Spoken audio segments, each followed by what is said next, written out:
So Costas, in order to be innovative, I often feel that companies need to be entrepreneurial. And Yes. I find that when you're working with smaller businesses, that's normally naturally built in because there's quite a charismatic leader and someone that had a great idea that started the business. Yeah. When I work with, let's say, bigger companies, blue chip companies, not mentioning any names, but they're so process driven and everything else, that sort of natural entrepreneurism just has disappeared from the company. How does a company create that, get it, have some sort of cultural way of manifesting that? Have you seen that?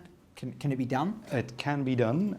Again, also you have to differentiate incremental innovation versus the more stretch and game-changing innovation. Because for the incremental stuff, you don't need entrepreneurs. You need good process people who can just do the small tweaks. The tricky thing is, of course, when it gets into stretch and game-changing, because the operational world and the innovational world are then so far apart, it's very difficult to predict what the actual innovation will end up being. So it's very difficult to squeeze it into a process, to squeeze it into a little harness and then hope it will deliver. I think you need, most importantly, two things. You need the right type of people. Not everyone can be an entrepreneur internally within a big blue chip, but you then also, as soon as you've identified them, you need to give them the trust that their judgment will help you get to a good result.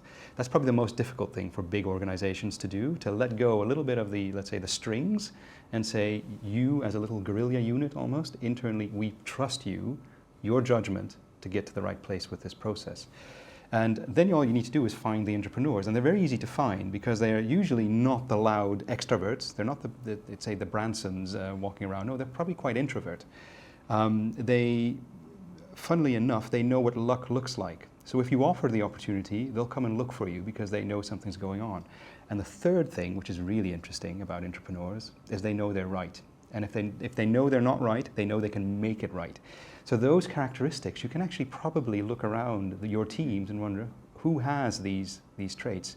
Because then there's actually only one thing really left, which is they need to have experience in the category because they'll have to rely on their judgment to make decisions along the road, not market research. Because when you get into stretched and game-changing innovation, market research is really, probably the research you're doing is not really going to answer any questions there. So the judgment piece is fed by that experience.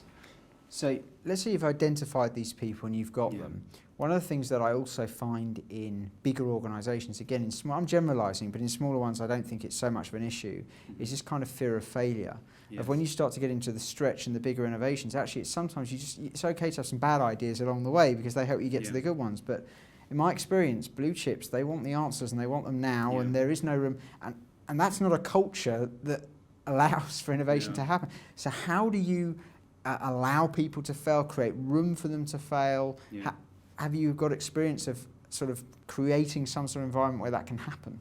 Yeah, and actually the environment is very much fed top-down in this case. It has to do with the trust. Actually, it has to do with two things. One is the trust, which is indeed allowing people to fail, of course. But connected to that is what failure really means. Everyone says you need to fail fast. Yes, you need to fail fast, absolutely, because otherwise you go down the wrong route for too long. It's very simple. But there's, you could say, a difference between screening and developing ideas that can sort of follow from failing. One, if you're talking screening, which is what big blue chips do, they create hundreds of ideas and they screen out 99.9%, and then they say, that's the one we're going to go after. And of course, that's also going to fail because this is not the way game-changing innovation in particular works. What you have is you have a couple of ideas and you don't screen them necessarily. Well, you say, well, these are probably the ones that are most likely to succeed, and then you develop them. And failure becomes more of an iterative process. It fails, but then you improve rather than fail and leave behind, which is the screening approach. And creating a system, a culture that allows that to happen is very much something which actually happens in the higher echelons of the business. Because think about any blue chip environment. The higher up you go, the credit you take for innovation succeeding is usually about not stopping the idea rather than pushing it through.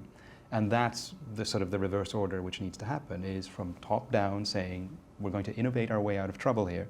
We're going to push these ideas until they're made right, which is exactly back to the entrepreneurial mindset.